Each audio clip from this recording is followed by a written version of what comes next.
فلا تهنوا وتدعوا إلى السلم وأنتم الأعلون والله معكم ولن يتركم أعمالكم.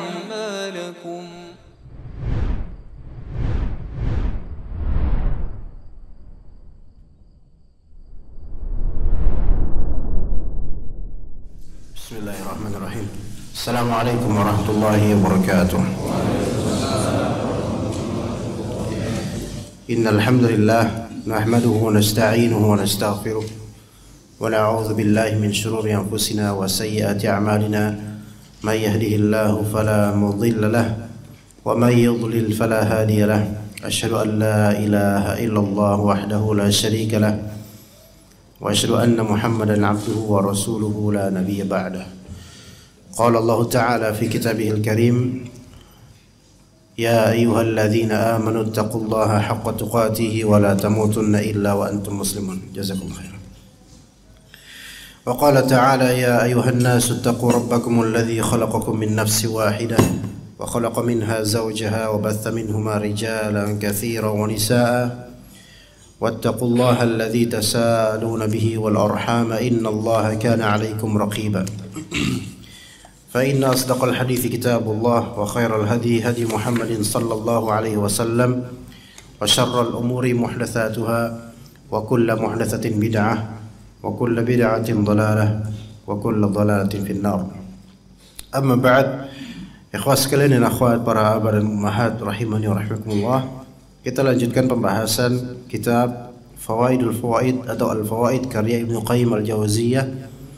Pasal yang akan kita bahas sesuai dari urutan kitab Fawaidul Fawaid, yaitu Kitabullahil Mastur wa Kitabullahil Manzur, yang saya bahasakan dengan kitab Allah yang tersurat dan kitab Allah yang tersirat atau terlihat tersirat. Dan ini insyaallah adalah pembahasan yang sangat bermanfaat untuk tazkiyatun nufus, melapangkan, menjernihkan, membersihkan dan membekali qalbu kita dengan ma'rifatullah, yaitu mengenal Allah Subhanahu wa taala. Dan syaraful ilmi bi syarafil ma'lum. Kemuliaan ilmu itu sesuai dengan kemuliaan objek yang diketahui, yang diilmui. Ketika yang diilmui itu adalah tentang Allah, maka kemuliaannya seperti itu, sesuai dengan kadar objek yang diilmui. Dikatakan oleh Ibnu Qayyim Al-Jauziyah rahimahullah, Ar-Rabbu Ta'ala yad'u ibadahu fil Qur'ani ila ma'rifatihi min tariqain.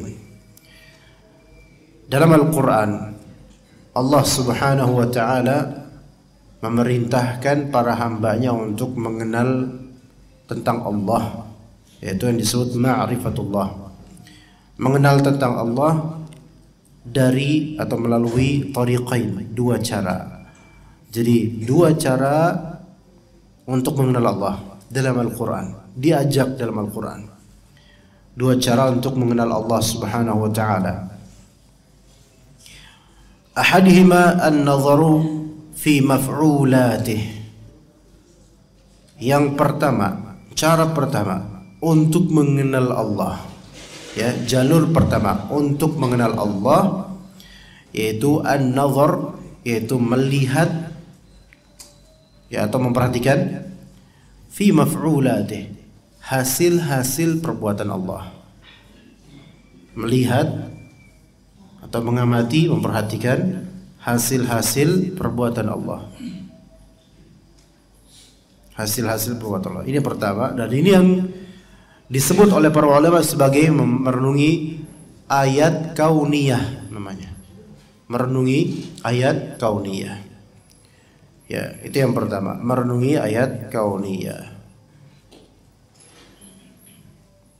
Itu cara pertama.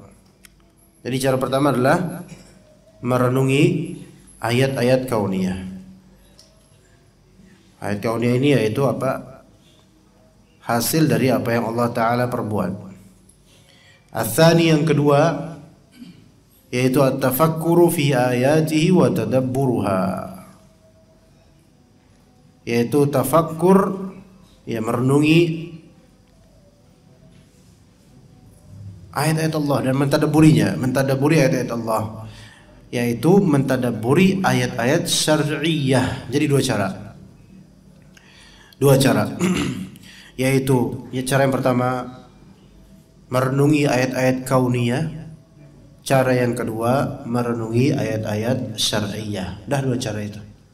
Ya, kalau ditanya bagaimana caranya supaya kita kenal Allah, dari dua jalur. Jalur pertama merenungi ayat-ayat kauniyah, yaitu hasil perbuatan Allah, atau bisa dimaknai merenungi ayat-ayat semesta, ya, penciptaan yang Allah Ta'ala ciptakan ini. Ya, itu yang pertama. Kedua yaitu tafakkur, tadabbur terhadap merenungi ayat-ayat syar'iyyah. Ayat-ayat syar'iyyah ini, ya, yaitu Al-Quran dan juga Sunnah, itu wahyu. Mentafakkuri, mentadabburi dan merenungi wahyu Al-Quran dan Sunnah, yaitu, ya, jadi dua hal cara kita mengenal Allah Subhanahu wa Ta'ala. Dan keduanya mesti memiliki keseimbangan, dalam artian kalau kita belajar ilmu syar'i dari Al-Quran, dari hadis Nabi SAW, mendalami keduanya, maka hendaklah pula kita merenungi penciptaan semesta ini, baik globalnya maupun detailnya. Melihat ke semesta, melihat ke penciptaan pohon-pohon dan seterusnya. Inna fi khalqis samawati wal ardi wa ikhtilafil laili wan nahari wal fulki allati tajri fil bahri bima yanfa'un nas. Dan seterusnya dari ayat-ayat kauniyahnya milik Allah, yaitu dari hujannya, penciptaan langit, bumi, dan detail dari apa yang di bumi ini. Maka itu semua merupakan apa? Tafakkur atau merenungi ayat-ayat apa? Kauniyah. Begitu. Kemudian kata Allah Subhanahu wa Ta'ala, wa fi anfusikum afala tubsirun. Terhadap diri kalian sendiri, coba lihat diri kalian. Ya, kalau misalnya Allah Ta'ala mampu, dan Allah Maha mampu memang, an nusawwiya bananah, maka Allah Subhanahu wa Ta'ala akan menyamakan garis-garis yang ada di sini nih, di jari-jari kita ini, di balik, di dalam bagian zahir, bagian batin, disamain. Tapi kan orang kan beda-beda semuanya, tidak ada yang sama satupun. Tapi kalau Allah Maha mampu, Allah samakan, tapi Allah bedakan semuanya. Ini menunjukkan apa? Kemahakuasaan Allah dalam ayat kauniyah. Maka hendaknya seorang penuntut ilmu, ahlus sunnah, muslim ahlus sunnah, penuntut ilmu, hendaklah dia memiliki basirah dan memiliki cahaya di kalbunya ketika dia berjalan di atas muka bumi ini. Dan dia melihat apa yang dia lihat, mendengar apa yang dia dengar, dan dia mentadabburinya serta menisbatkannya kepada Khaliqnya, yaitu Allah Subhanahu wa Ta'ala. Maka terciptalah hiburan yang tidak ada yang semisal dari hiburan tersebut.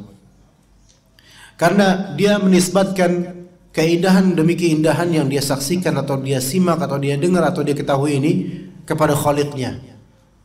Dan itu adalah kenikmatan yang tiada batasnya dan tiada tandingannya. Ini namanya tafakkur atau tadabbur terhadap ayat-ayat kauniyah. Dan yang seperti ini tidak banyak orang yang menikmatinya, jemaah sekalian. Karena sebagian dari orang menikmati ayat-ayat Al-Quran dan hadis Nabi, mempelajari fiqih, mempelajari ilmu syar'i, tapi ternyata ketika dia dihamparkan di hadapan matanya, yaitu keindahan alam semesta yang Allah Subhanahu wa Ta'ala ciptakan, tidak ada kemudian merenunginya, tidak ada athar, efek ke kalbunya, melainkan ya khalas, dia seperti melihat sesuatu yang tampak dan berlalu. Ya, seperti itu. Mungkin itu keadaan kita. Ya, maka jangan seperti itu. Dikatakan oleh Ibnu Qayyim al-Jauziyah rahimahullah, fan-naw'ul awwal, yang pertama tadi yaitu merenungi ayat kauniyah, ayat kesemestaan. Ka qoulihi ta'ala, sebagaimana firman Allah di surat Al-Baqarah 163. Ini juga sebelumnya ini juga mirip dengan Ali Imran ayat 190.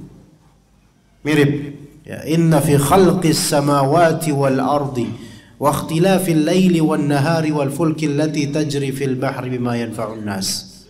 Sesungguhnya di penciptaan langit-langit dan juga bumi, dan juga perbedaan antara lail dan nahar, malam dan juga siang, dan bagaimana sikap atau tingkah dan pola manusia di malam hari dan di siang hari, perbedaannya. Kemudian dan fulk, yaitu kapal, allati tajri fil bahr, yang kapal itu berjalan di atas bahar, yaitu di atas laut. Bima yanfa'un nas, membawa sesuatu yang bermanfaat buat manusia. Dan juga apa yang Allah turunkan dari langit berupa hujan, dan seterusnya dan juga di antara langit dan bumi ada fawda. Ada fadha, yaitu sesuatu yang hampa kosong. Padahal Allah Subhanahu wa taala memiliki kekuasaan di situ berupa angin-angin dan hal-hal gaib yang tidak kita lihat. Ya. Itu semua adalah ayat-ayat untuk liulil albab, untuk orang-orang yang masih memiliki otaknya, masih memiliki akalnya, menghidupkan dan mengaktifkan akalnya untuk merenungi semua itu. Kemudian juga di surat Ali Imran 190, Inna fi khalqis samawati wal ardi wa ikhtilafil laili wan nahari la ayatin liulil albab. Ya, ada ayat untuk orang-orang yang masih memiliki kalbu, yang masih hidup akalnya. Dan juga di surat Ar-Rum, wa min ayatihi an khalaqakum min turab. Ya. Dan juga yang biasa dibaca di khutbah nikah. Di akad nikah kan biasanya ada qorinya itu ya kan? Qiraahnya apa aja ayatnya? Biasanya kalau di Indonesia 2 ayat ya, selalu itu aja. An-Nisa ayat pertama dan Ar-Rum, wa min ayatihi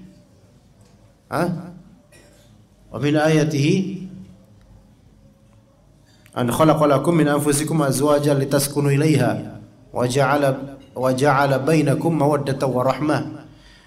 Dari sinilah kemudian terbit samara. Ya, istilah namanya samara. Itu apa ikhwan? Sakinah, mawaddah, wa rahmah. Ya.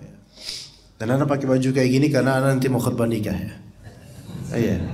Sejujurnya Anda pakai ini karena mau khutbah nikah. Kalau misalnya Anda khutbah nikah itu sebenarnya Anda paling gregetan. Kenapa? Karena kenapa bukan Anda fa'ilnya gitu loh. Bukan Anda pelakunya. Ya. Anda hanya menyaksikan fa'il dan maf'ul. Anda hanya menyaksikan orang yang melakukan dan orang yang diperlakukan terhadapnya. Anda hanya menyaksikan dan menceramahi mereka. Ya. Yang afdal itu adalah amal, bukan nazar, bukan sebatas melihat tapi beramal. Ya, Anda pengen mengamalkannya insyaallah.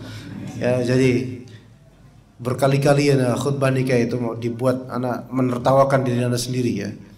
Tuh lihat dirimu tuh cuman bisa khutbah doang. Cobalah amalkan. Iya, masih ada kuota banyak insyaallah. Antum kelihatan gitu seger antum. Dari tadi kita kajian antum kelihatan tegang atau ada yang ngantuk. Giran kesini aja dah seger. Itulah ikhwan kita tuh. Ya. Di antara ayat-ayat Allah Subhanahu wa taala, Allah taala ciptakan apa? Khalaqalakum, menciptakan buat kalian min anfusikum, dari diri-diri kalian, yaitu dari jenis manusia. Sama-sama manusia. Apa azwaja? Yaitu pasangan-pasangan. Tujuannya apa? Litaskunu ilaiha, agar kalian condong kepadanya, tenang kepada pasangan kalian. Maka semua ini adalah ayat-ayat Allah Subhanahu wa taala secara kauniyah. Keberadaan pasangan, itu ayat kauniyah. Ketenangan terhadap pasangan, ayat kauniyah. Pulang kerja kemudian melepaskan rindu kepada pasangan, ini ayat kauniyah. Wa ja'ala bainakum mawaddatan wa rahmah, dan Allah jadikan antar kalian ada mawaddah dan rahmah. Dua-duanya maknanya kasih sayang, ikhwan. Jadi ada sakinah, mawaddah wa rahmah. Apa maknanya? Sakinah itu ketenangan, mawaddah kasih sayang, rahmat ya rahmat kasih sayang. Sakinah jelas yaitu ketenangan, condong kepadanya. Lalu mawaddah dan rahmah ini bedanya di mana?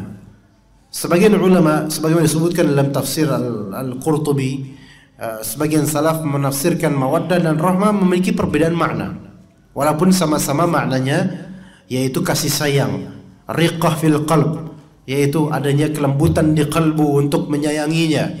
Tetapi ada perbedaan mawaddah dengan rahmah. Mawaddah yaitu berusaha untuk mengayomi, memberikan manfaat padanya, memberikan kebaikan padanya, berbuat ihsan padanya, itu mawaddah. Tapi rahmah di sini kalau digabungkan mawaddah dengan rahmah, maka rahmah di sini maksudnya adalah khawatir akannya dan berusaha menghilangkan keburukan yang akan menimpa dia, yang akan menyerang dia. Ya. Agak kecilin saya, jangan terlalu gede. Pak Irwan, ini di sini apa di mana? Jangan terlalu gede, apa? Nanti ada double suara.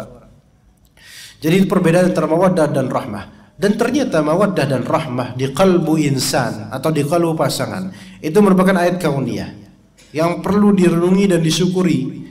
Ya, coba kalau misalnya kita tercabutkan akan tiga hal ini, sakinah, ketenangan terhadapnya tidak ada, kasih sayang terhadapnya tidak ada, pengen mengayomi dan juga pengen mengcover dia dari hal-hal yang buruk tidak ada, maka berarti ayat-ayat Allah yang tiga ini hilang dari diri kita. Ayat-ayat yang dimaksud adalah ayat-ayat kauniyah, yaitu hasil dari perbuatan Allah Ta'ala menciptakan mawaddah, warahmah dan sakinah ini, yaitu di surat Ar-Rum. Coba baca di surat Ar-Rum, ada beberapa hal lain, ya, wa min ayatihi wa min ayatihi wa min ayatihi. Juga di surat An-Naml juga ada. Dan di surat-surat lainnya banyak sekali jemaah. Ya, di surat lainnya banyak sekali. Wa huwa katsirun fil Qur'an, sebagaimana kata Ibnu Qayyim, masih banyak ayat semacam ini dalam Al-Qur'an untuk mengajak kita tadabbur dan tafakur terhadap kaun, yaitu alam semesta ini. Dan seseorang ketika dia berusaha untuk melihat bahkan hal yang detail, bahkan pakai mikroskop, ya, untuk hal yang detail dia lihat dalam rangka untuk melihat hasil dari perbuatan Allah yang Maha Kuasa, maka itu ibadah yang agung. Maka merenungi ayat kauniyah ini termasuk ibadah qalbiyah yang mahjurah, yaitu ibadah hati yang ditinggalkan banyak orang. Ibadah hati yang ditinggalkan oleh banyak orang. Ya, saya pernah mengatakan di suatu kesempatan di tempat lain, orang di antara orang yang seharusnya lebih sering ingat neraka adalah siapa? Para apa tuh yang kalau misalnya masak-masak apa namanya itu? Chef, ya, chef. Para chef dan para staff chef itu yang harusnya lebih sering mengingat neraka dan lebih sering tazkiyatun nufus. Kenapa? Karena api dekat sama mereka. Enggak? Tapi coba kita chef-chefnya, sebagian chef mana mereka tidak syukur kepada bahan-bahan yang Allah Ta'ala ciptakan untuk mereka. Bahkan sebagian mubadzir hanya untuk eksperimen makanan-makanan yang aneh-aneh itu, walaupun enak mungkin, asal gratis ya enak ya, dibuat dengan adonan ini adonan itu, banyak yang dibuang dengan sia-sia. Kemudian lihat chef-chef kita yang arogan, sombong, belagu, dan mungkin kafir, bukan muslim, padahal dekat dengan apa? Dengan api. Cobalah sekali-kali chef-chef ini yang sombong ini, cobalah panggang tangannya sendiri, sakit. Itu neraka itu 69 kali lebih panas daripada api yang engkau rasakan itu. Kadang-kadang kalau kita lihat di beberapa kontes, emang kontes sih, lomba apa? Lomba masak atau apa itu namanya? Anda nggak tahu namanya apa, pokoknya pernah lihat lah gitu. Kemudian makanan dibanting, apaan nih? Makanan apa ini? Nabi SAW melarang mencela makanan. Antum besok-besok nih ada berapa chef di sini? Siapa yang di sini? Yang waktu rela itu siapa? Al-muhim lah, ya, makanannya enak itu, masya Allah. Ikut kontes chef-chef ini coba. Bikin makanan apa? Misalnya apa? Ya cumi panggang ala Cibinong, ya misalnya, atau gimana lah. Dibanting sama dia. Makan apa ini? Biasa banget, banyak di masakan Padang ini. Antum ditahdir kayak gitu, antum balikin. Ya akhi taqillah, ketahuilah bahwasanya Rasulullah SAW ma'aba Rasulullah SAW tu'aman qat. Rasulullah SAW tidak pernah mengaibi, menjelekkan makanan sedikit pun. antum bawa dalil itu. Kicep dia. Bingung ini orang kok. Antum tuh nggak usah jadi chef lah, jadi penceramah aja nanti bilang gitu. Nggak boleh kita kemudian makan apa ini? Nggak ada enaknya sama sekali. Ini mencela makanan. Hatta dalam rangka lomba. Tapi juga memang lomba makanan juga susah juga kalau misalnya nggak menjelekkan ya. Bagus semua, masya Allah. Memang sih asam bercampur pahit, nggak ada enak-enaknya. Tapi saya bersyukur kepada Allah, kata chefnya kayak gitu. Ya susah. Tapi ala kulli hal di sini orang yang dekat dengan dapur dan juga dengan tungku api dan semisalnya, ya maka seharusnya dia lebih mengingat ini api ini seperti api neraka, itu jauh lebih besar api neraka. Api aja, api dapur aja kayak gini panasnya, apalagi api neraka. Sehingga banyak-banyak bertaubat pada Allah. Tapi kita lihat mereka para chef dan para ahli masak dekat dengan api itu, tapi yang paling jauh dari Allah Subhanahu wa taala. Ya. Antum kenapa kok makin dekat sama ana? Hah? Kok makin dekat? Hah? Resep, masya Allah. Masya Allah.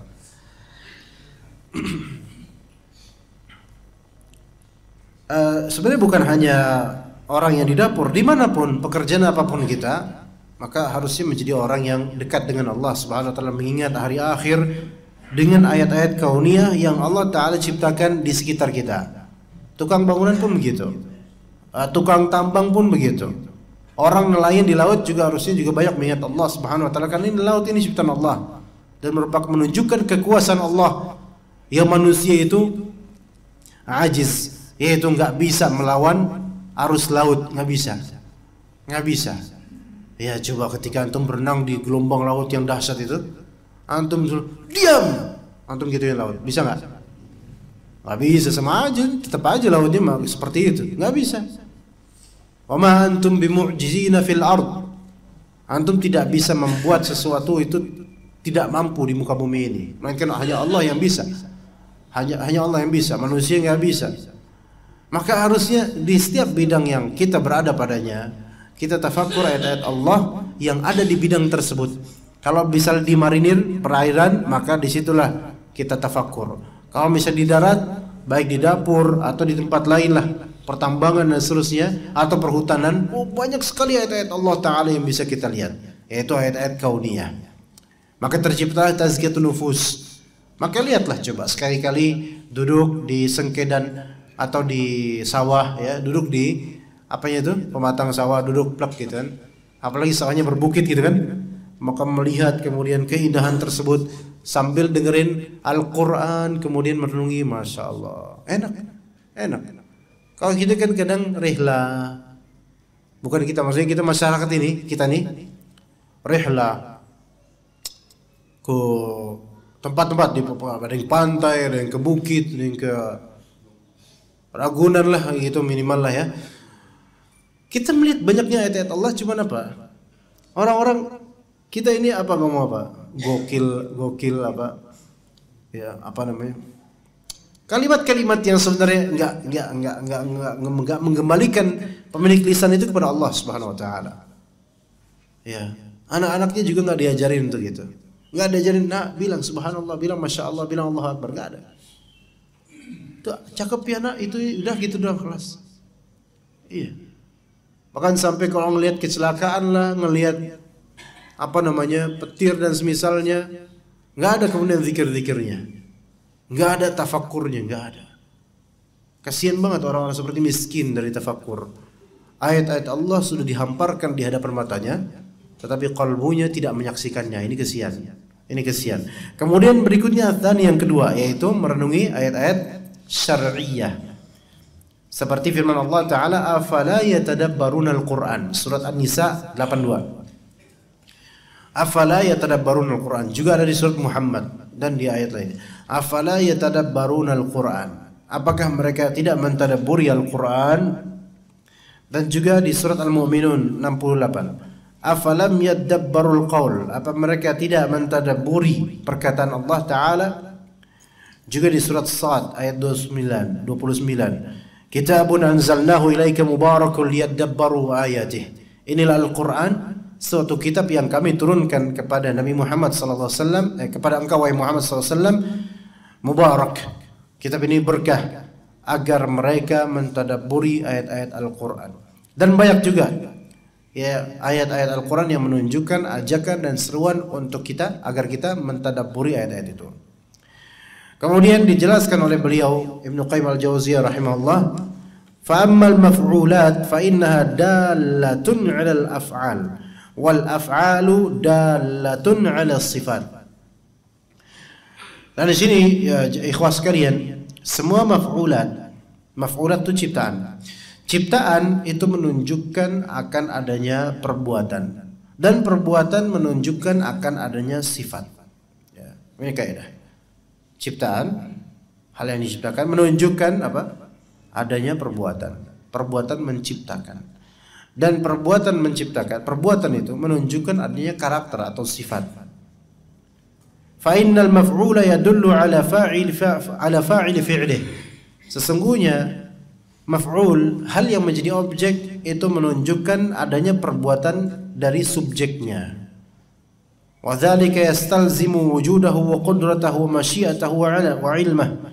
Itu melazimkan adanya keberadaan Allah, melazimkan adanya kekuatan Allah, kekuasaan Allah, melazimkan adanya kehendak Allah, dan melazimkan adanya ilmu Allah. Coba tadabburi itu untuk segala eksistensi di muka bumi ini yang kita lihat atau di langit yang kita lihat. Bahwasanya keberadaan semua ini dari detail atau globalnya menunjukkan adanya pencipta. Dan ketika menunjukkan adanya pencipta, menunjukkan adanya sifat-sifat pencipta tersebut, sifat keberadaan pencipta itu, kemudian sifat kekuasaannya, kemudian sifat kehendaknya, dan sifat ilmunya. Kalau misalnya kita lihat nih daun pete atau apa itu, misalnya daun ya, atau pohon pete Cina, ya, daunnya kan gitu kecil-kecil ya, kecil-kecil. Itu kecil sekali. Coba antum perhatikan dari daun yang kecil itu ada guratan-guratan dan serat-seratnya itu. Atau daun yang lebih besar antum perhatikan dari serat-seratnya. Dan kumpulkan sekitar 10 daun yang sama dari pohon yang sama. Daun dari pohon yang sama, misal daun nangka atau daun apa, kumpulkan. Dan pelajari semua serat-seratnya itu, tidak ada yang sama persis dari segi persis plek itu tidak ada. Semuanya berbeda. Baik. Sekarang keberadaan perbedaan ini tapi sama satu jenis daun. Ini menunjukkan ada yang mengkreasikannya, yaitu Allah Subhanahu wa taala.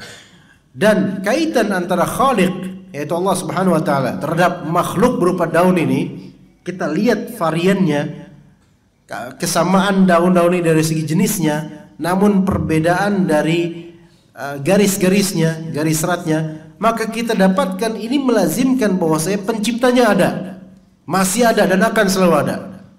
Kemudian ini menunjukkan qudrah, kekuasaan penciptanya, maha kuasa untuk menggambar garis-garis ini. Kemudian masyiah menunjukkan kehendaknya, tidak mungkin garis-garis ini terwujud seperti ini kecuali dikehendaki oleh Allah Subhanahu wa taala. Dan menunjukkan ilmunya, diketahui oleh Allah Subhanahu wa taala.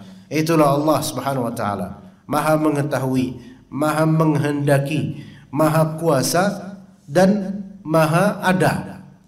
Ada Allah Subhanahu wa taala, ada. Hanya saja Allah Subhanahu wa taala tidak akan menampakkan dirinya di alam dunia ini karena kita tidak akan kuat. Baru kemudian nanti di hari akhir di jannah, kaum mukminun mereka lah yang akan mendapatkan kenikmatan terbesar tersebut, yaitu melihat wajah Allah. Dan semoga Allah taala perkenankan ana dan juga antum dan juga antunna sekalian sebagai orang-orang yang dipermudah untuk melihat wajah Allah di surga nanti. Allahumma amin. Listihalati suduril fi'li al-ikhtiyari min ma'lumin aw mawjudin la qudrata lah wala hayata wala ilma wala iradah. Tidak mungkin dedaunan ini misalnya terwujud begitu saja tanpa adanya eksistensi pencipta dan kreatornya. Nggak mungkin. Siapa yang menciptakan ini? Nggak ada. Nggak mungkin. Lalu bagaimana dia bisa ada nih daun-daun ini? Dia ada dengan sendirinya. Kaif ada dengan sendirinya? Sementara Anda punya anak saja, nggak bisa anak itu ada dengan sendirinya. Harus ada sebab. Apa sebabnya? Sayyid, apa sebabnya? Apa sebab kok bisa punya anak? Ayo. Hah? Sebelum nikah. Setelah nikah. Sebelum itu apa? Ijma. Nah ini. Sebelum ijma ada apa? Ya, baru nikahan. Sebelum juga ada doa ya. Masya Allah. Nikah. Taib, nikah. Itu kan berarti ada kronologi, ada proses. Ya sebelum nikah ada ta'aruf, khitbah dan semisalnya kan. Ada proses kan? Proses, step demi step. Langkah demi langkah. Sehingga terwujudlah anak. Sekarang kalau misalnya ada di antara kita, misal dari di antara kita masyarakat ini, tiba-tiba fulanah punya anak tiba-tiba. Antum tanya, loh, kan belum nikah. Pasti pikiran antum ini perempuan pasti telah berzina, ya enggak? Gak mungkin tiba-tiba ada, padahal kemarin perutnya nggak membesar kok, sekarang hari ini tiba-tiba ada begitu aja anak lahiran langsung. Percaya nggak tuh? Nggak percaya. Pasti ini ada apa-apanya nih. Ada sebabnya pasti. Ada sebabnya. Oh enggak ada sebabnya, tiba-tiba aja gitu ada anak di dalam perutnya. Nggak percaya antum. Pasti nggak percaya. Ada sebabnya. Padahal apakah ibunya menciptakan anaknya? Enggak. Tapi antum nggak percaya kalau nggak ada sebabnya. Pasti ada sebabnya. Maka bagaimana hal seperti itu tidak antum percaya? Sementara hal seperti itu antum percaya. Sementara segala eksistensi dari semesta ini, pohon pisang dan seterusnya, itu juga tidak mungkin terwujud tanpa ada sebab. Apa sebabnya pohon pisang ini? Ada tunas tumbuh. Apa tunas tumbuh ya? Tunas itu tumbuh ya. Tunas kan dia pakai tunas bukan? Tunas kan ya? Tunas. Tunasnya dari mana? Ada sebabnya juga. Lalu siapa yang merawat dan menumbuhkannya? Apakah dia tumbuh sendiri begitu saja? Maksudnya pohon itu udah tumbuh gitu aja tanpa ada pengaturnya? Gak mungkin. Maka pasti ada pengaturnya. Ya, maka ini bantahan untuk orang-orang ateis. Anda sendiri tercipta dan Anda sendiri terlahir wahai ateis. Dari mana? Rahim ibu Anda kan? Rahim ibu Anda. Ada proses nggak sebelumnya? Proses. Siapa yang mengatur proses itu? Bingung dia. Coincidence aja katanya. Coincidence. Yaitu ya terjadi accidentally gitu aja. Lihat, kadang orang ateis itu kan mereka menginginkan sesuatu yang logis. Tapi mereka orang yang paling jauh dari logika gitu. Maka bagaimana mungkin semua ini coincidence atau accidental? Pohon ini accidentally, pohon ini tumbuh.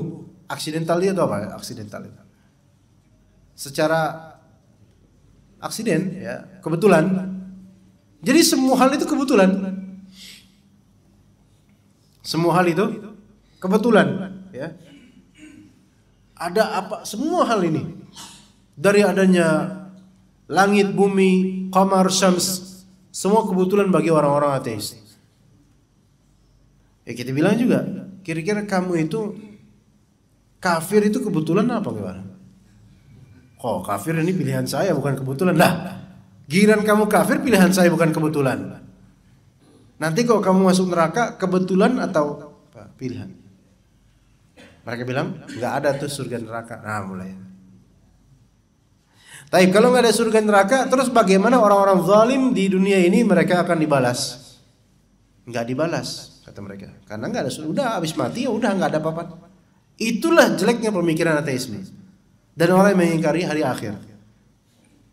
Mereka berusaha logik, tetapi mereka tidak logis. Mana mungkin orang yang zalim dibiarkan begitu saja? Dan orang-orang baik disamakan sama-sama wafat selesai urusannya. Melainkan akan ada nanti hari akhir. Dan orang-orang ateis itu mereka akan apa? Mereka akan baru terwujud, iman mereka baru keluar kapan? Ketika sudah kena musibah dan bentar lagi mati. Ya. Sebagaimana dihikayatkan ada seorang ateis dan seorang muslim di kapal di pesawat terbang. Ya. Ketika dia melihat seorang muslim ini jenggotan, "Are you Muslim?" "Ayah saya." "Yes, saya Muslim."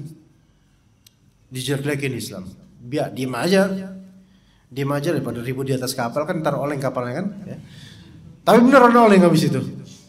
Kapalnya mulai gerak-gerak nggak jelas. Wah, langsung apa namanya? Emergency apa namanya?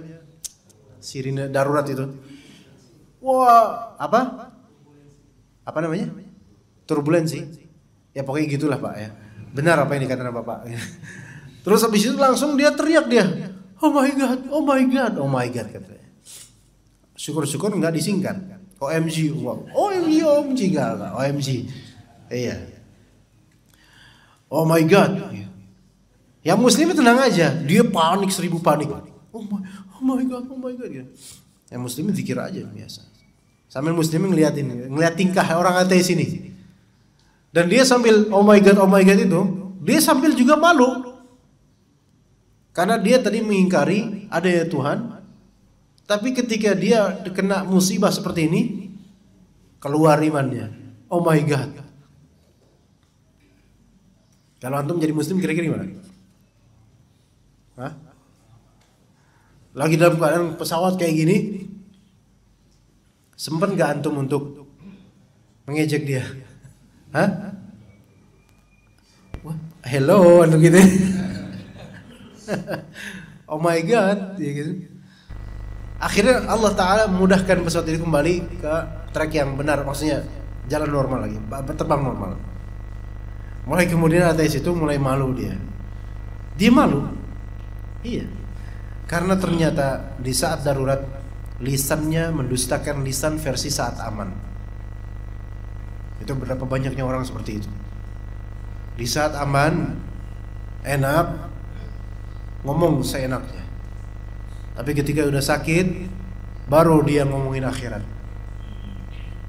Ya. Jadi kadang-kadang iman itu baru terwujud ketika udah kepepet. Firaun kan kayak gitu. Udah tenggelam di lautan baru kemudian dia bilang ke Allah, ya Allah saya beriman kepada apa yang disembah oleh Musa dan kaumnya. Enggak bermanfaat karena kematian sudah dihambang matanya. Baik, kemudian ikhwah sekalian, thumma ma fi al-maf'ulat. Ayo kita lanjut aja ke paragraf berikutnya. Oke. Ma fi al-maf'ulat min at-takhsisat al-mutanawwi'ah dalun ala iradatil fa'il. Hasil perbuatan Allah. Itu makhluk-makhluk ini hasil perbuatan Allah Subhanahu wa taala mengandung keunikan, kebaikan, takhsisat mutanawwi'ah, yaitu keunikan yang berbeda antara satu dengan lainnya. Dalun ala iradatil fa'il, menunjukkan adanya kehendak oleh fa'il ini, oleh sang khaliq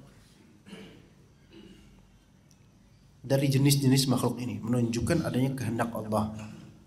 Karena variannya ini nggak mungkin bisa seperti ini kecuali Allah menghendaki ada perbedaan.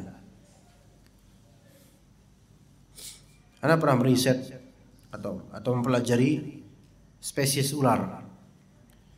Ular di bumi ini kisaran ada yang diketahui manusia ya, ada 2.500 spesies, 2.500 jenis. Dan sekitar 75%-nya tidak berbisa. Sekitar 25%-nya berbisa. Dan dari 25% yang berbisa itu ada tiga macam global. Ada 3 macam global ular yang berbisa. Berbisa tinggi, berbisa menengah, dan berbisa ringan, rendah. Ya, dihafalin ya kawan. Yang dari 25% itu ada yang berbisa tinggi, ada yang berbisa rendah, ada yang berbisa ringan. Itu dari 25% ular berbisa itu. Yang berbisa tinggi itu diklasifikasikan lagi itu. Beda lagi berbisa tingginya. Ada yang dosisnya beda-beda. Ya, rata-rata menyerang otot dan sel darah, dan efek dari bisanya tuh beda-beda. Anda tahu ular belang atau beling, baik yang hitam putih atau yang kuning hitam, biasa di sawah-sawah, itu bisanya 5 kali atau sekian kali lebih gawat dibandingkan bisa kobra. dia lebih mengerikan lagi. Namun efek dari bisanya walaupun sama-sama mematikan, tetapi kaifiyah yang Allah kehendaki. Kaifiyah itu apa? Kaifiyah, metode, tata cara kematiannya itu beda. Nah, tata cara kematian, kalau antum mau, antum buktikan sendiri. Kalau nih ular wulang atau wuling nih, ketika menggigit seseorang, dan ajaibnya ular ini kalau di siang hari dia pemalu. Di antara karakter ular wulang atau wuling itu, dia menyusupkan kepalanya ke bawah-bawah tubuhnya, jadi nggak kelihatan kepalanya. Tapi kalau udah kecatek, kena, apa yang terjadi kemudian? Nggak lama kemudian antum bakal ngantuk. Aduh, ngantuk kayak orang mau tidur, ngantuk. Habis itu rebahan, khalas.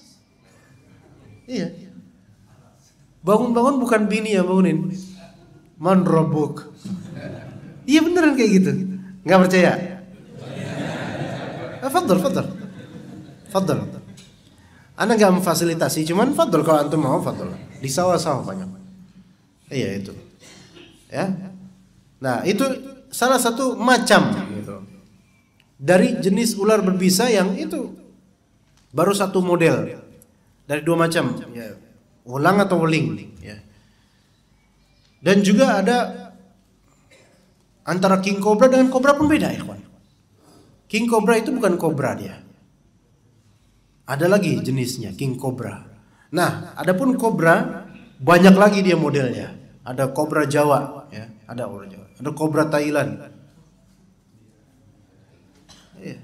Cobra India. Cobra India itu king cobra. Ya. Yang apa? Pakai suling tuh. Itu nggak pakai jin, emang kayak gitu. Itu king cobra, bukan cobra Jawa. Karena kalau cobra Jawa dia nyembur. Kalau di depan kayak nyembur kena matanya gimana? Enggak, ini king cobra.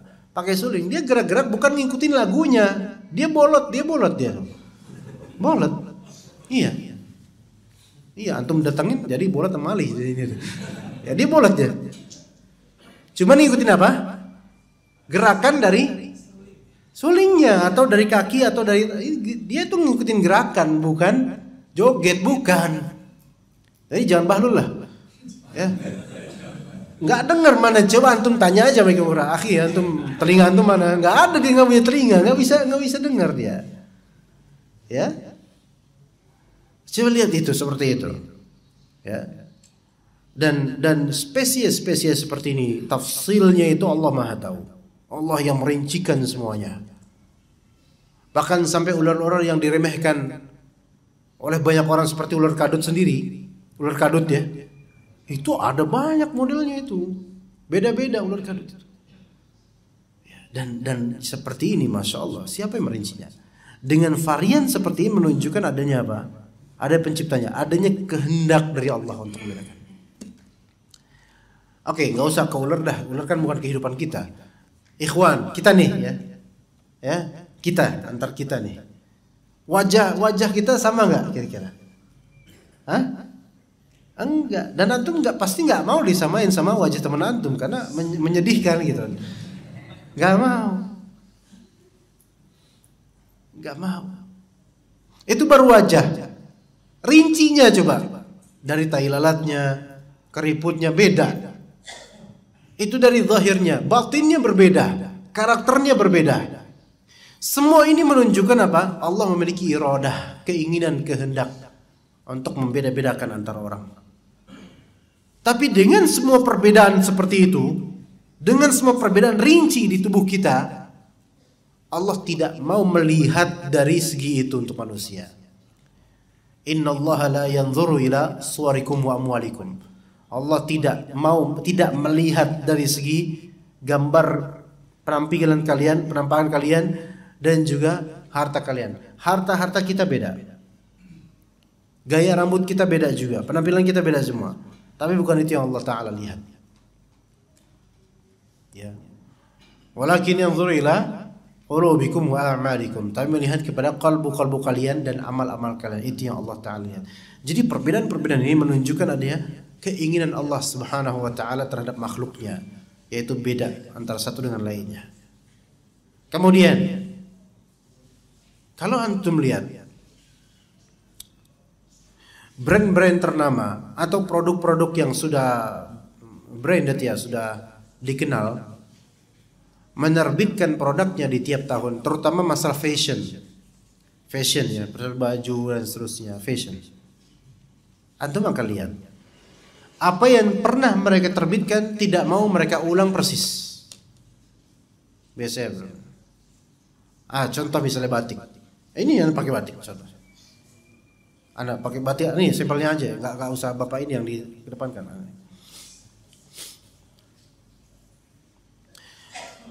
Ada batik tulis, ada batik cap, ada batik print. Pasti printing pak. Iya. Bapak juga printing kan?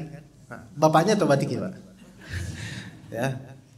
Nah, batik-batik yang berkelas biasanya batik tulis langsung, ditulis karena batik itu kan dibalik kitab, makanya ditulis, ya kan? Betul kan? Ya betul, batik dibalik kitab, makanya ditulis. Iya. Makanya batik-batik yang bukan batik tulis itu batik bid'ah, itu batik yang baru. Iya, menyelisihi salaf dari batik lama ya. Enggak menyelisihi pakemnya, iya. Iya, ini bapak yang menjawab, bapak yang melanggar sendiri pak. Nah, rata-rata batik tulis itu tidak akan memberikan warna atau motif persis sama dalam dua terbitan. Tanya aja mereka. Karena ketika suatu produsen menerbitkan satu oplah atau satu renceng gitu kan, beda dengan berikutnya, ini menunjukkan mereka itu memiliki kekayaan kreasi. Iya. Sarung-sarung tahun ini dengan tahun berikutnya walaupun motifnya sama, walaupun jenisnya sama, tapi harus ada detail motif yang berbeda. Kesamaan demi kesamaan itu malah justru menunjukkan miskin kreasi. Iya. Coba lihat misalnya bis. Bis zaman sekarang, mana Bismania di sini mana? Ayo, harus pasti ada di antara jemaah kajian tuh selalu ada Bismania. Tunjuk tangan. Ini jarang safar nih kayaknya. Ya kurang punya duit kayaknya. Ada satu jenis, misalnya di zaman sekarang, satu nama bis nih. Misal namanya STJ misalnya. Ya. Itu antar bis beda-beda warnanya. Itu mereka ingin menunjukkan apa? Kita punya produktivitas motif yang kaya, beda-beda antar bis. Begitu. Nah, Allah Subhanahu wa taala walillahil matsul a'la. Allah Subhanahu wa taala ingin menunjukkan kekayaan kreasinya, penciptaannya dengan satu diameter 2 kali 2 meter aja lah di lahan itu, di pas kita ke parkiran itu. Antum perhatiin aja, atau satu petak ini aja, satu meja ini di bagian situ, pohon-pohonnya, tumbuhannya, antum lihat di rumput-rumput itu bisa lebih dari 3 macam tumbuhan. Ya, 3 macam tumbuhan. Coba aja nanti pas pulang ya. 3 macam tumbuhan, minimal lebih. Dan dari tiap tumbuhan tersebut, bentuknya, arahnya, jumlah batangnya berbeda semua. Coba aja. Atau antum punya lahan, punya kebun, tafadhol explore. Atau antum punya kebun karet, cari itu biji-biji karet. Apa namanya? Biji karet namanya? Yang motifnya bagus banget itu. Ada dulu suka ngumpulin itu tuh. Yang gini-gini loh, apa namanya? Cilok. Cilok namanya itu.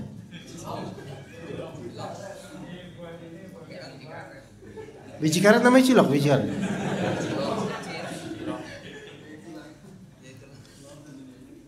Terserah antum lah. Terserah antum ya. Serahkan ke antum lah. Ya. Itu Anda suka memperhatikan antara biji satu dengan yang berikutnya dan berikutnya berbeda semuanya. Beda semuanya. Maksudnya beda sini nggak ada yang persis sama satu biji dengan yang lainnya sama persis ukuran dari ukirannya, nggak beda semuanya, masya Allah. Cari aja itu sampai ribuan pun antum nggak bakal ada menemukan print yang sama. Karena Allah ingin menunjukkan kepada kita kekuasaan dan kekayaannya. Iya, masya Allah. Kemarin waktu rihlah sama teman-teman ke ujung genteng itu, ya, di pantainya kemudian ada, antum tahu cacing laut, ikhwan? Worm itu apa bahasa Indonesia? Worm, WORM, worm, cacingan, cacing laut. Kalau disebut cacing, kita kan pikirnya cacing tanah yang merah terus kadang ngeselin gitu kan. Nah, tapi ini cacing laut. Cacing laut ada berapa ragam, banyak, modelnya beda-beda. Ada cacing laut namanya bobit worm misalnya. Dan ketiga itu waktu rihlah sama teman-teman di sini, ya kita ke sana. Kemudian Anda melihat ada cacing laut sedang keluar dari sarangnya, lubang, banyak. Anda mau ngambil dia tuh, Anda ambil, cepet banget dia menghindar dan langsung tangannya sakit itu. Ternyata mengeluarkan duri. Ternyata di cacing ini panjang nih sebenarnya. Kalau dipanjangin sampai dalam lubangnya itu bisa 1 meter mungkin. Dan di setiap senti, 2 senti atau 1 senti itu selalu ada duri-duri kayak gini. Ternyata halus, kelihatannya kecil duri-durinya, tapi nancep kalau kita pegang, tancep banyak duri dan kecil-kecil. Anak buka-buka lagi tuh, anak putus-putusin, ya. Dan kemudian seminggu kemudian sakit, dan sakitnya di dalam itu. Itu baru satu jenis cacing laut, dan ternyata cacing laut ada beragam jenis. Kemudian di pantai ujung genteng juga nih, sebelumnya di tahun 2020 ada ke pantai ujung genteng, tapi bukan di daerah kemarin sama teman-teman, sononya lagi jauh. Malam-malam kita ngobor ya namanya, tapi pakai senter. Ana temukan ribuan dari cacing laut yang seperti bobit worm namanya. Bobit worm itu.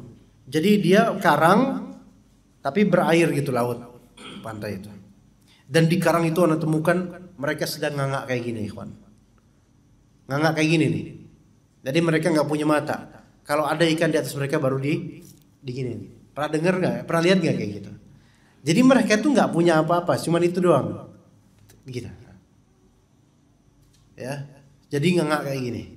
Dan itu ada ribuan yang lihat, mungkin jutaan kali itu. Di setiap berapa senti itu ada mereka itu. Oke, kayak gitu ya. Sebulan setengah yang lalu, anak ke tempat yang sama. Ke tempat yang sama, yang ada ininya, yang ada cacing tadi. Wallahi ana nggak menemukan satu pun dari mereka. Ana cari, antum pada kemana aja gitu, nggak ada. Satu pun ana cari nggak ada. Ana pengen menunjukkan ke keluarga ana waktu itu di sini ngeliat ada ribuan, banyak banget waktu menyisir di malam hari. Tapi ketika sore hari ana melihat nggak ada. Berarti mereka baru online pas malam. Dan lihat ini kekuasaan Allah. Dan nggak ada bekasnya, lubang pun nggak ada, lubang aja nggak ada. Anda nggak tahu gimana metodologinya itu. Nggak mungkin ada nelayan atau orang laut yang menyapu ngambil, nggak mungkin. Itu nggak bisa ngambil, karena ketika Anda ngambil bagian atasnya, mereka langsung menguncup gini, masuk gini, nggak bisa ngambil. Dan itu di karang-karang, artinya di karang-karang itu berarti dengan kerasnya karang mereka memiliki lubang-lubang dan panjang mereka nggak tahu seberapa panjang. Bahkan disebut di YouTube bisa lihat bobit worm itu bisa sampai 2 meter 3 meter panjangnya ke bawah. Ya Allahu a'lam. Nah ini Allah Ta'ala ingin menunjukkan apapun yang kita lihat dari variannya pepohonan dan binatang, Allah sebenarnya ingin menunjukkan apa? Bahwasanya Dia Maha Kuasa, Dia berkehendak untuk semua ini, dan Dia ingin memberikan kita pelajaran bahwasanya dengan perbedaan semua itu, ujung-ujungnya kalau bisa manusia ini akan kembali ke hal yang sama, yaitu ke akhirat. Maka ikhtilaf, perbedaan yang ada pada kita dari bentuk, jenis atau ras atau kemudian pemikiran, semua itu akan kembali ke akhirat. Sementara binatang-binatang pohon ini tidak. Banyak sekali jemaah sekalian ikhwan, hal-hal yang kalau kita perhatikan di alam semesta ini, kita kemudian akan menangis kemudian. Hal-hal yang sebenarnya semua ini fana. Tapi perlu untuk kita tadabburi, yang Allah nilai kemudian bukanlah sebatas kita melihat alam semesta ini, tetapi apa hasil dari penglihatan tersebut? Apakah membuat iman kita bertambah atau tidak? Ya. Dan ingat bahwasanya hal-hal yang kita kemudian melihat biasa, merasakan biasa, lama-lama makin hambar makin biasa. Makin hambar makin biasa.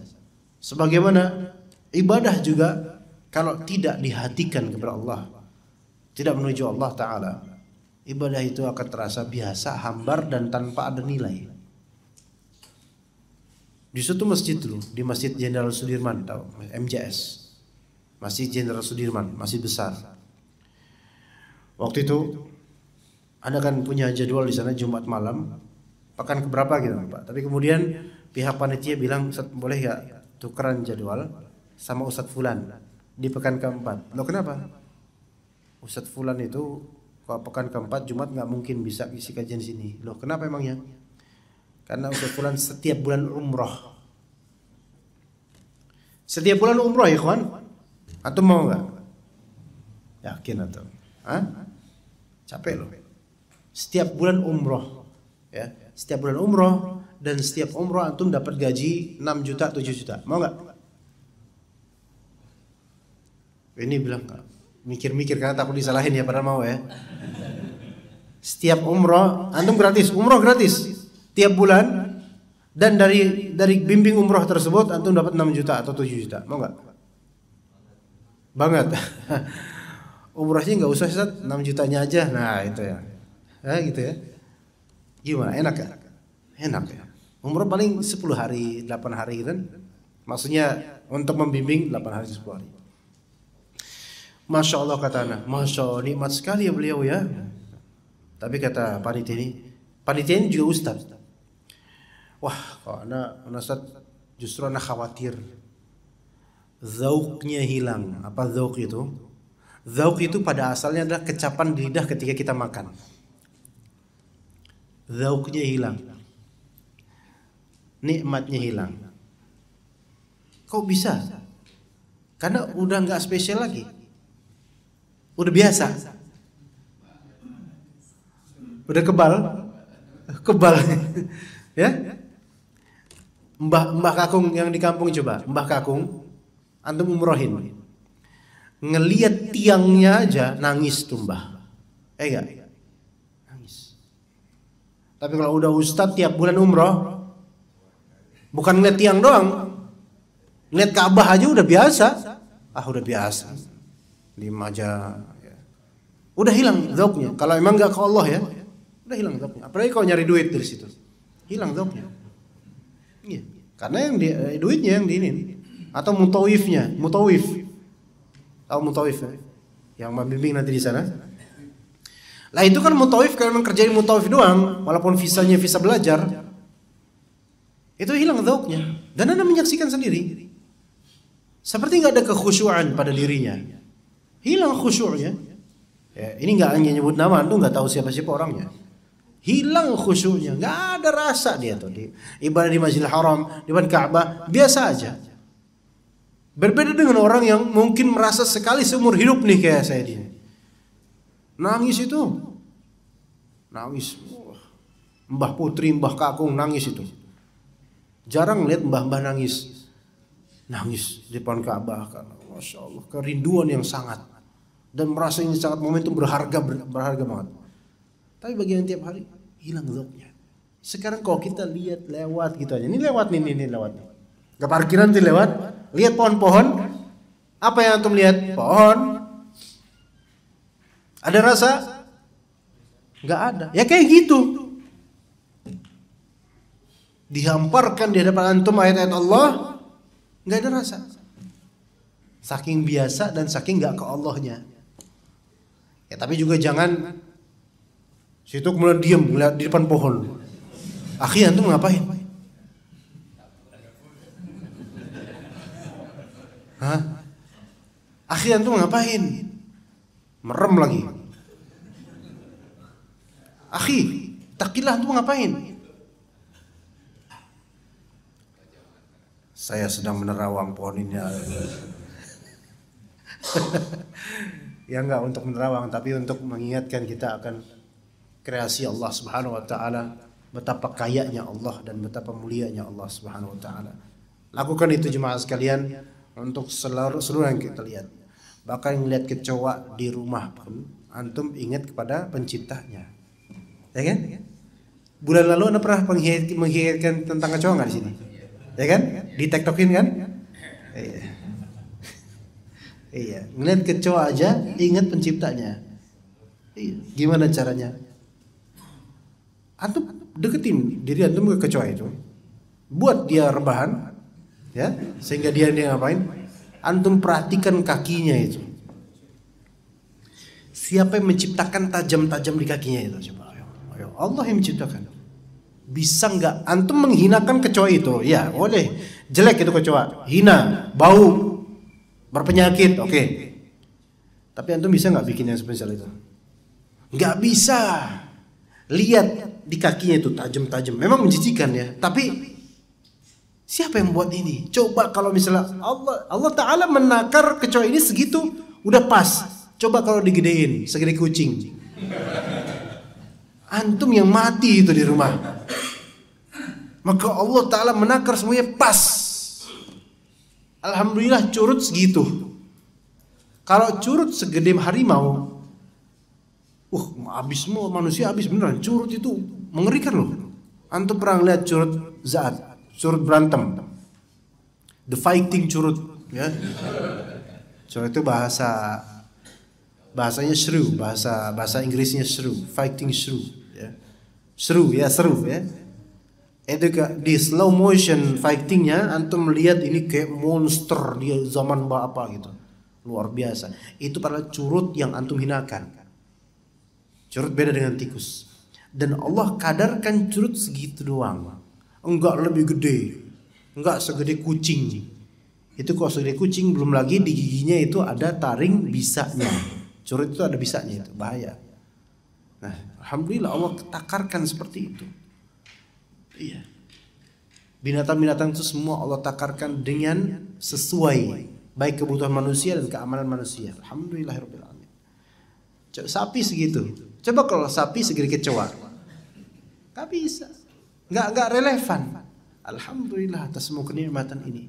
Maka tadabburilah jemaah sekalian dan ingatlah semua alam ini milik Allah Subhanahu wa taala.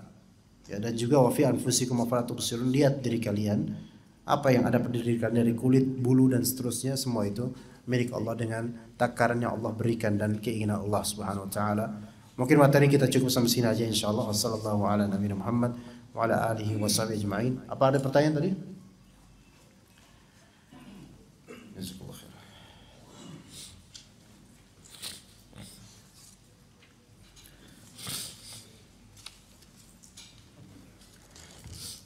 Assalamualaikum Waalaikumsalam warahmatullahi wabarakatuh. Apakah benar masa iddah itu 100 hari? Yang ada tahlilan, ya, bukan masa iddah. Masa iddah enggak ada 100 hari, enggak ada.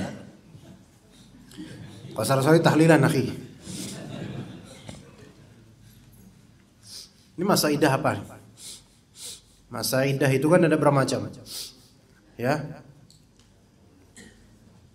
Tergantung dengan kasus Pisahnya dia dengan suaminya apa? Bismillah. Kalau istri ini wafat suaminya, maka arba'ata ashhuri wa ashra, 4 bulan 10 hari. Kalau ditinggal wafat suaminya dan dia dalam keadaan hamil, maka masa iddahnya apa? Inqidha'ul haml, yaitu masa hamil, masa iddahnya sampai lahiran anaknya. Walaupun lahiran anaknya 2 hari setelah wafatnya suami, lahir anaknya, maka sampai 2 hari itu aja, bukan 4 bulan 10 hari. Ya. Itu sebagaimana hadis Subayyah al-Aslamiyah, ya, dalam kasus itu. Karena masa iddah talak tergantung talaknya apa. Ada talak raj'i, ada talak ba'in. Talak raj'i yang bisa rujuk, at-talaqu marratan, talak pertama dan kedua, maka masa iddahnya 3 quru', yaitu 3 kali masa haid. 3 kali masa haid itu nggak bisa diatur kapan, nggak tergantung dari perempuannya. Kalau misalnya talak ba'in terbagi menjadi 2. Talak ba'in bainunah kubra dan talak ba'in bainunah sughra. Talak ba'in bainunah kubra itu berarti talak 3. Talak 3. Ya. Gitu. Talak ba'in bainunah sughra itu seperti pemisahan akad atau seperti khulu', gugat cerai. Maka ini yang sahih haidah wahidah, 1 kali haid kalau khulu', 1 kali haid. Ya. Ala kulihan enggak ada yang 100 hari talak, masa iddah 100 hari enggak, ana enggak tahu. Ana taunya tahlilannya. Kalau sebelum 100 hari mau rujuk, apakah wajib nikah lagi? Misal baru 3 bulan 3 hari. Ini salah dalam menentukan apa namanya? Tempo talak. Tidak boleh dipatokkan 100 hari. Tapi kan 1 bulan itu kan 3 bulan kan? Enggak, talak raj'i, talak 1 atau 2. Patokannya 3 kali masa haid, bukan 3 bulan. 3 kali masa haid itu relatif. Bagi sebagian perempuan, kalau siklusnya itu udah hancur-hancuran karena kena COVID atau punya penyakit atau gimana, boleh jadi 6 bulan dia baru selesai 3 kali masa haid. Mungkin enggak? Mungkin. Ya, ada juga yang menopause atau yang belum pernah haid, masih kecil. Itu kan ada lagi itu, masa iddahnya beda dengan yang ini. Ya, maka 3 kali masa haid itu kadang malah nggak sampai 100 hari. Jadi beda-beda, perempuan itu beda-beda. Ya, nah kalau misalnya masih dalam durasi 3 kali masa haid, maka siapa yang lebih pantas untuk rujuk? Suaminya. Ya, suaminya. Ketika masih ditalak dan masih dalam durasi masa iddah, ketahuilah kalau iddah masa talak pertama dan atau kedua dan masih di masa iddah, maka masih suami istri. Masih di rumah suami. Jangan balik ke rumah orang tua, masih di rumah suami. Statusnya masih suami istri. Kalau misalnya suami mau rujuk aja, baik dengan lisan maupun perbuatan. Dengan lisan, ya ngomong aja ke istrinya, guys, balikan yuk. Gitu. Nama istri guys, panjangnya Guys Solin, ya. Nah, kalau misalnya mau rujuk dengan perbuatan, boleh dengan cara memeluk, mencium, menjima dengan niatan rujuk, maka terjadi rujuk. Tapi itu di masa iddah. Kalau masa iddah selesai, maka perempuan ini nggak boleh seatap serumah dengan mantan suaminya karena bukan suaminya lagi. Nah, kalau masa iddah selesai, maka mau kembali lagi harus terjadi akad nikah lagi setelah masa iddah selesai. Ingat, masa iddah batokannya bukan 100 hari, bukan, tapi 3 kali masa haid. Gitu ya. Ya. Bismillah Ustaz. Apa hukum seorang suami atau istri tidak memenuhi kewajibannya? Ini kok kenapa masalah suami istri terus ini yang ditanya? Kita kan nggak ngomongin ini. Suami atau istri tidak memenuhi kewajibannya, seperti suami tidak memenuhi kewajibannya kepada istri secara batin. Apa maksudnya? Tidak dijima gitu ya. Apakah berdosa jika tidak ada uzur bagi keduanya? Berdosa. Kalau tidak ada uzur, tidak menjima istrinya atau sebaliknya tidak mau dijima, tidak ada uzur, maka berdosa. Karena ini merupakan salah satu tujuan pernikahan, yaitu istimta'. Istimta' di antara bentuk istimta' dan jima'. Ya maka ini kewajiban. Tapi kewajiban yang bisa diatur. Adapun jika suaminya tidak pernah menyentuh istrinya, maksudnya tidak pernah menjima istrinya, maka berdosa dia. Dia berdosa karena tidak memenuhi hak istrinya. Dan istrinya juga boleh menggugat cerai kalau memang tidak dipenuhi haknya. Ya begitu. Maksudnya hak nafkah batin ini. Apa hukumnya menikah tapi tidak mempunyai rasa sayang dan tujuannya tetap dalam beribadah kepada Allah? Hukum nikahnya sah. Ya, hukum nikahnya sah, dan kadang-kadang di zaman salaf nikah sebelum belum ada sayang-sayangan, rasa sayang belum ada, yang penting nikah dulu, enggak masalah. Hanya saja ketika seorang laki atau perempuan dia sayang pada seorang perempuan atau laki, ya pasal perempuan lawan jenis, namun kemudian dia terpaksa nikah dengan yang lainnya tanpa ada rasa sayang, maka ini bermadarat. Apa madaratnya? Nanti setelah nikah dengan istrinya atau dengan suaminya ini yang baru, dia kepikiran dengan yang masih dia sayang, maka ini agak berbahaya ya. Jadi kalau memang ada yang disayang, sebaiknya sama yang disayang saja, sama yang disukai ya, belum disayang, disukai ya, begitu. Jadi sah insyaallah. Dan perempuan itu juga banyak yang ketika dia nikah belum begitu punya rasa sayang kepada calonnya, dan nikah aja dulu dah, nekat gitu. Akhirnya kemudian nikah, udah sayang-sayangan, sayang. Bukankah begitu ya, Ikhwan? Antum dulu gimana ya, Ikhwan? Jangan-jangan sayang sebelum nikah, pas sudah nikah hilang sayangnya. Jangan, naudzubillah min dzalik. Bismillahirrahmanirrahim. Assalamualaikum. Waalaikumsalam warahmatullahi wabarakatuh. Bagaimana cara menyikapi kumpulan orang yang memberikan ucapan ulang tahun kepada kita dengan berkata barakallahu fi umrik, dan pasti ada orang yang berkata boleh nih traktirannya. Aduh, cemen. Kalau misalnya kita sedang berada di hari birthday, hari kelahiran, kita bilang ada yang bilang ke antum barakallahu fi umrik, maka antum maknai aja secara zahir sebagai doa kebaikan.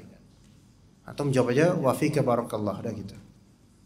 Adapun urusan dia mengucapkan barakallahu fi umrik dalam rangka birthday atau gimana, itu urusan dia dengan Allah. Ya, tapi antum jawab aja wa fik barakallah. Dan pasti ada orang yang berkata boleh nih traktirannya. Antum bilang sebutkan dalil kepada dia. Ya. Bahwasanya Islam itu mengharamkan minta-minta. Ya. Iya, antum bilang ke dia, ana akan traktir antum, tetapi jangan salahkan ana ketika di akhirat nanti daging di wajah antum hilang. Karena Nabi SAW bersabda, sebutkan sabda Nabi SAW, baik terjemahannya atau Arabnya, atau cari dulu di Google dan kopas ke WhatsApp dia. Antum mana traktir insyaallah, tapi ini ancamannya. Antum pilih mana? Iya. Ya, serem banget, tapi nggak apa-apa, nasihatin aja. Boleh nih traktirannya, ya Allah. Akhi, ini mental yang bodoh dan jelek. Traktir dong.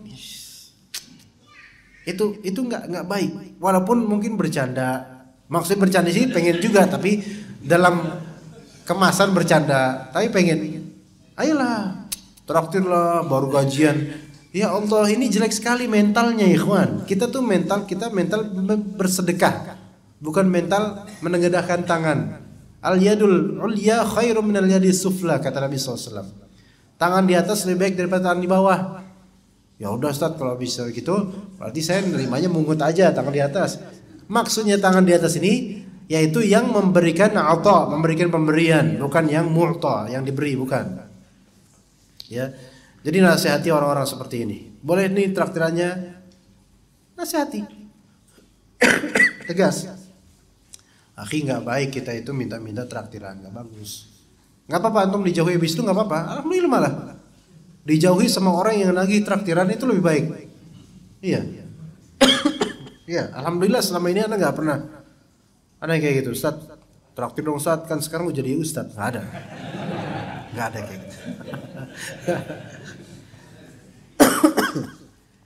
Assalamualaikum warahmatullahi wabarakatuh. Dan mental-mental begini juga ikhwan menimpa siapapun untuk apa ya?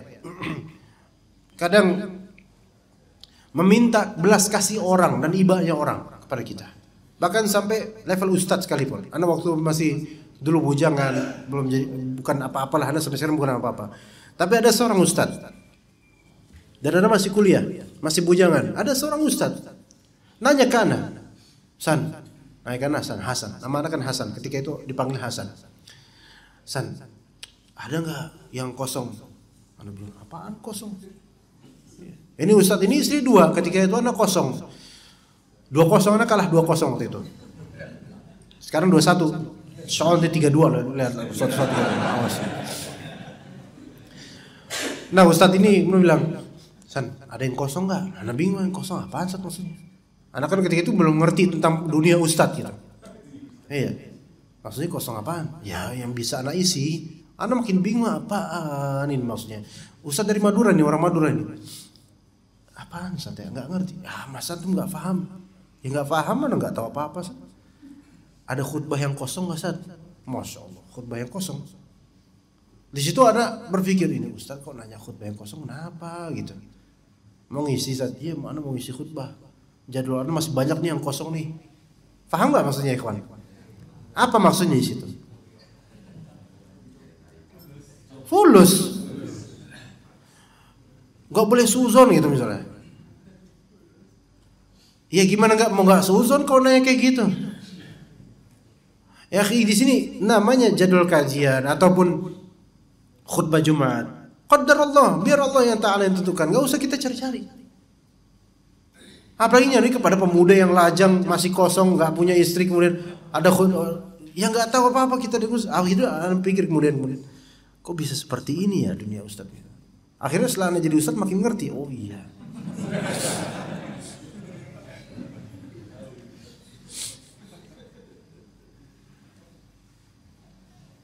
Dan meminta hal seperti ini tidak baik ikhwan. Bahkan menurut anda yang mungkin anda juga punya pengalaman dalam masalah ini, dalam maksudnya kita sama-sama dai, lebih nggak baik dibandingkan orang awam yang minta traktiran. Iya. Bahkan juga anda pernah memberikan tulisan juga bahwasanya hatta seorang ustaz dai Allah jangan minta-minta apalagi ke publik jadwal kosong. Jangan. Biarkan itu Allah Ta'ala yang akan berikan. Gak usah kayak gitu. Jangan minta kayak gitu. Ada jalur khutbah yang kosong gak? Coba di antara antum ada yang di KM. Di antara antum ada di KM Cibinong ya. Tanya kan, Pak, antum mau ke spesiti Pak? Kok tahu? Ada 2022 ada yang kosong gak Pak? Gimana antum perasaannya? Kayak ngemis gitu. Mungkin jangan suudzon, tapi nggak bisa nggak suudzon. Karena seolah-olah apa? Mencari jadwal. Kecuali kalau anda bilang, Pak, ada yang kosong nggak Pak? Anda pengen ngisi di masjid antum khutbah Jumat dengan syarat tidak ada amplop. Anda cuma ngasih nomor rekening aja.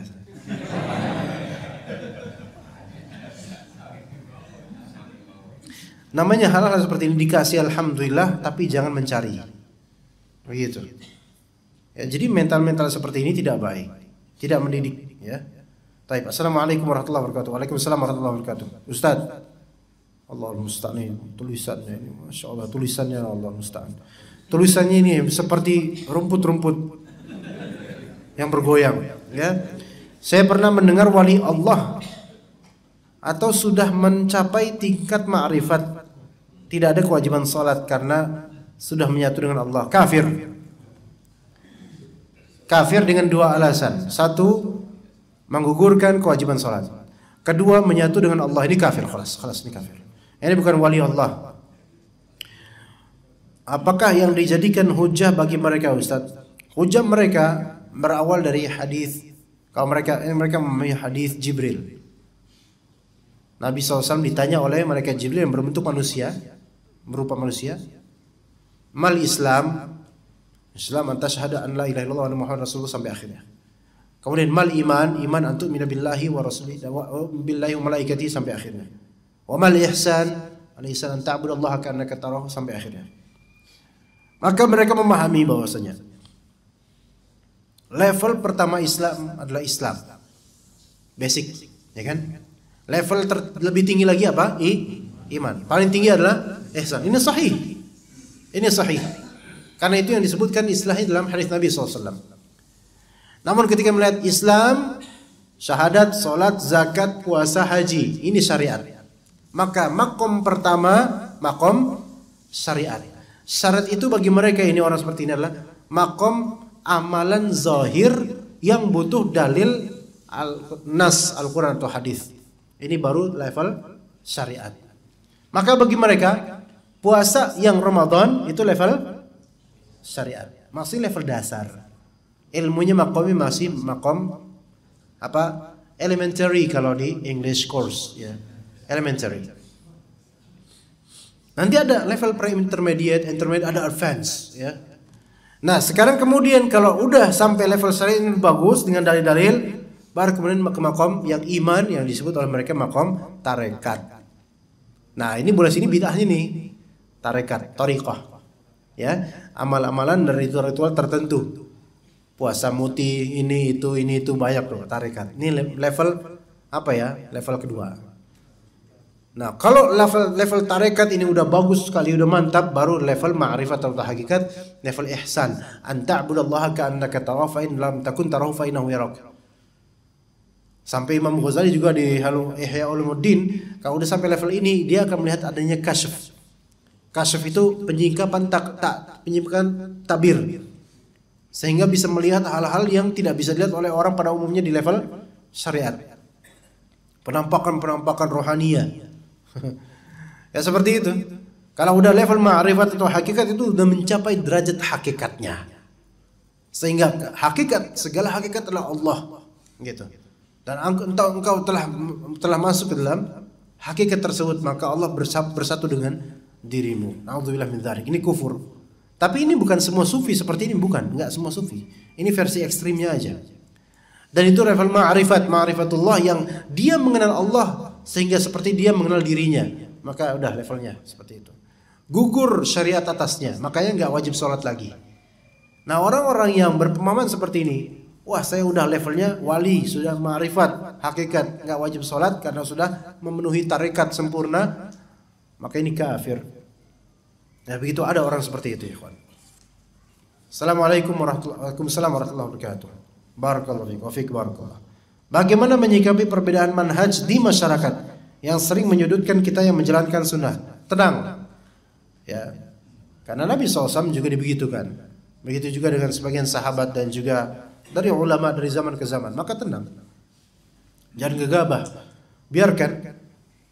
Ya, tetaplah kita berjalan dan mencontohkan pada mereka akhlak yang baik dan juga sikap yang baik, insyaallah. Dan banyak-banyak sedekah, banyak-banyak memberi ke masyarakat, berkontribusi asal bukan hal yang munkar atau bid'ah. Kasih mereka sesuatu. Ya, untuk misalnya kalau yang menyerang kita adalah orang-orang yang juga sholat, kasih mereka sarung, kasih mereka baju koko, peci, songkok, suka. Kasih secara personal. Jangan secara masif, nanti dikira cari perhatian kok masif. Personal. Ke orang-orang yang tokohnya, ya. Pak, nih Pak ada hadiah sarung, Masya Allah. Kasih, bagus lagi. Senang dia, senang. Gak bakal nolak, yakin insya Allah. Ya, gak bakal nolak. Kalau dikasih gitu gak bakal nolak insya Allah. Mulai kemudian terketuk hatinya perlahan-lahan. Jadi perlu waktu. Jadi tenang aja insya Allah. Banyak-banyak memberi, banyak-banyak sedekah. dan insya Allah pada waktunya Allah Ta'ala akan membukakan hati mereka untuk antum insya Allah Ta'ala. Baik, kita cukup sampai sini insya Allah. Wassallallahu ala nabiyina Muhammad wa ala alihi wa sahbihi ajma'in. Subhanakallahumma bihamdika asyhadu an la ilaha illa anta astaghfiruka wa atubu ilaik. Wassalamualaikum warahmatullahi wabarakatuh.